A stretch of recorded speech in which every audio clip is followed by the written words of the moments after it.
So let's go on to the next story. Homeowners renting out rooms to avoid foreclosure. This happened in the Great Depression. Not necessarily people renting out rooms to avoid foreclosure, but people moving in together in order to afford their rent or their mortgage or to live.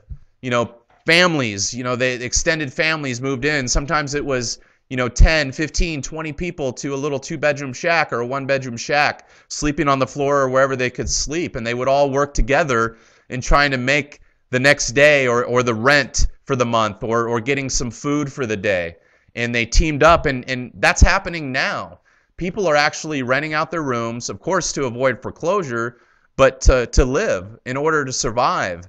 And there's nothing wrong with, especially family, to reconnect and move in with each other. I think America, we push this marketing image that everybody, they need to own a house.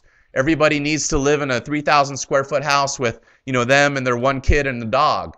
And really, people don't need such a big house all to themselves. It's a waste of energy. It's a waste of space. It's a waste of money. People could live in much smaller spaces, and a lot of people don't spend a lot of time at home. They're maybe there, to sleep and to eat. And, they buy these huge houses, and it's really killing them, and they're a slave to their houses. This darn thing went off. It's no big deal, but that's what you do when you self-produce your shows. So we're going to see this trend. People moving into with each other to save their homes. We're going to see people moving in with each other just to survive. That's going to be a huge trend for families. And I recommend people out there, if they haven't, they're not close with their families, they get closer. You guys need to help one another, friends.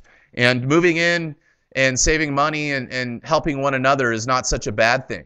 So this is going to be a huge trend, I'd say, into the next 3, 4, 5 years as the Great Depression 2 gets worse and worse.